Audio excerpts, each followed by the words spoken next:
नमस्कार। आज हम एक बहुत ही दिलचस्प सवाल पर बात करने वाले हैं। एक ऐसा सवाल जो हमें ये सोचने पर मजबूर करता है कि क्या होता अगर।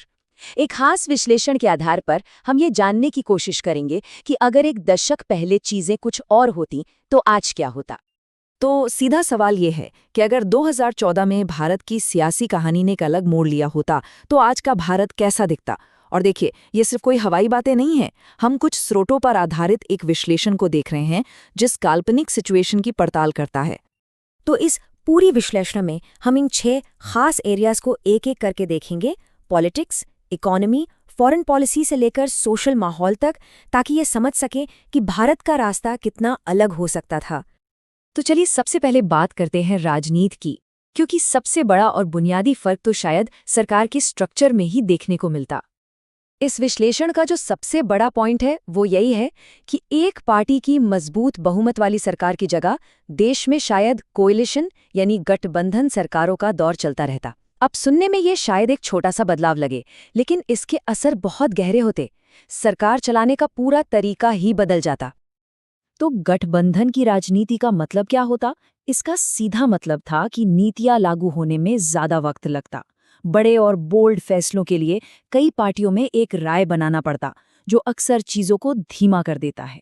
कुल मिलाकर कहें तो पावर किसी एक सेंटर में नहीं होती और पॉलिटिकल माहौल भी कम सेंट्रलाइज्ड होता। अच्छा, तो अब आते हैं इकोनॉमी पर। इस सियासी बदलाव का देश की अर्थव्यवस्था पर क्या असर पड़ता? क्या ग्रोथ की रफ्तार वैसी ही रहती जो हमने पिछले एक दशक में देखी है? विश्लेषण कहता है कि डीमोनेटाइजेशन और जीएसटी जैसे बड़े और कह सकते हैं विवादास्पद आर्थिक फैसले या तो लिए ही नहीं जाते या फिर उन्हें लागू करने का तरीका बहुत अलग और धीमा होता। ऐसा क्यों? क्योंकि कोएलिशन पॉलिटिक्स में इतने बड़े रिस्क लेना लगभग नामुमकिन सा हो जाता है, जहां आपको हर सहयोगी को साथ लेकर चलना पड़ता है। और अगर इंफ्रास्ट्रक्चर की बात करें, जैसे कि हाईवे, नए एयरपोर्ट्स और डिजिटल इंडिया, तो ये प्रोजेक्ट्स रुकते तो नहीं, पर उनकी रफ्तार फास्ट ट्रैक वाली नहीं होती। कह सकते हैं कि काम धीमा पर पक्का वाली गति से आगे बढ़ता, उस जबरदस्त तेजी से नहीं जो हमने पिछले कुछ सालों में देखी है। तो कुल मिलाकर आर्थिक तस्वीर कैसी दिखती? ये चार्ट उसे बहुत अच्छे से समझाता है। इंफ्रास्ट्रक्चर की ग्रोथ थोड़ी धीमी होती, फॉरेन डायरेक्ट इन्वेस्टमेंट यानी एफडीआई भी धीरे धीरे बढ़ता और ओवरऑल इकोनॉमी स्टेबल तो रहती, लेकिन उसे फास्ट ट्रैक ग्रोथ कहना शायद मुश्किल होता। इकोनॉमी के बाद अब रुख करते हैं विदेश नीति का। दुनिया के मंच पर भारत की इमेज और उसका रुतबा कितना अलग होता? विश्लेषण के मुताबिक विदेश नीति में अंदाज और तेवर दोनों ही अलग होते। जैसे अमेरिका, फ्रांस और यूएई के साथ रिश्ते तो मजबूत होते, लेकिन शायद उतने एग्रेसिव तरीके से नहीं। चीन को लेकर पॉलिसी शायद टकराव वाली कम और बातचीत वाली ज्यादा होती। और G20 जैसे बड़े मंचों पर भारत की आवाज सुनी तो जाती, लेकिन शायद आज की तरह उतनी मुखर और सेल्फ कॉन्फिडेंट नहीं। अब आते हैं एक और बहुत ही अहम मुद्दे पर, देश की सुरक्षा और रक्षा नीति। यहाँ क्या फर्क देखने को मिलता? यहाँ सबसे बड़ा फर्क ये बताया गया है कि सर्जिकल स्ट्राइक और बालाकोट एयर स्ट्राइक जैसी जवाबी मिलिट्री कार्रवाई होने के चांसेस बहुत कम होते। सुरक्षा से जुड़े मामलों को हैंडल करने का तरीका शायद ज्यादा पारंपरिक और डिप्लोमैटिक होता, जिसमें सीधी मिलिट्री एक्शन की जगह दूसरे विकल्पों को पहले आजमाया जाता। इसको 2 हिस्सों में देख सकते हैं। पहला, सेना के मॉडर्नाइजेशन का काम वो तो चलता रहता, पर शायद उसकी रफ्तार थोड़ी धीमी होती। और दूसरा, देश के अंदर की सुरक्षा चुनौतियों से निपटने के लिए मिलिट्री से ज्यादा डिप्लोमेसी और बातचीत पर जोर दिया जाता। चलिए, अब देश के अंदर के माहौल की बात करते हैं, यानी सोशल और पॉलिटिकल एटमॉस्फेयर। क्या जिन मुद्दों पर आज बात होती है वही मुद्दे तब भी चर्चा में होते?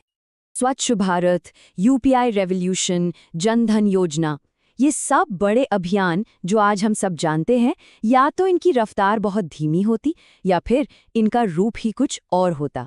हो सकता है कि सरकार का फोकस इतने बड़े नेशनल लेवल के कैंपेन्स पर कम होता। तो फिर फोकस किस पर होता?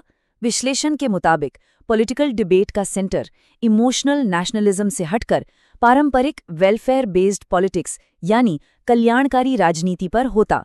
मतलब बड़े राष्ट्रीय प्रतीकों की जगह जोर सीधे सीधे सब्सिडी और जन कल्याण की स्कीमों पर होता। तो एक आम इंसान के लिए इसका क्या मतलब होता? देखिए, इसके दोनों पहलू हैं।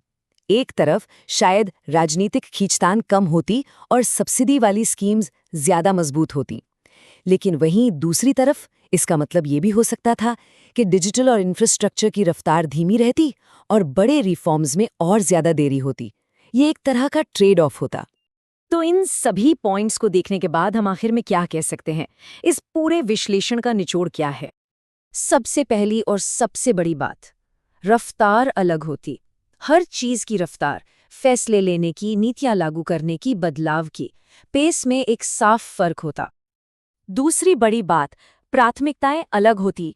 सरकार का फोकस बड़े महत्वाकांक्षी राष्ट्रीय अभियानों की जगह शायद ज्यादा पारंपरिक कल्याणकारी योजनाओं पर होता। और आखिर में लीडरशिप का स्टाइल ही बिल्कुल अलग होता। एक सेंट्रलाइज्ड और डिसाइसिव लीडरशिप की जगह एक मिलजुल कर आम सहमति बनाने वाली लीडरशिप देखने को मिलती। लेकिन ये पूरा एनालिसिस हमें एक बहुत जरूरी बात याद दिलाता है कि लीडरशिप कोई भी हो, नीतियां कैसी भी हों, देश आगे बढ़ता रहता है, क्योंकि आखिरकार किसी भी देश की असली ताकत उसके लोग होते हैं, सिर्फ उसके नेता नहीं।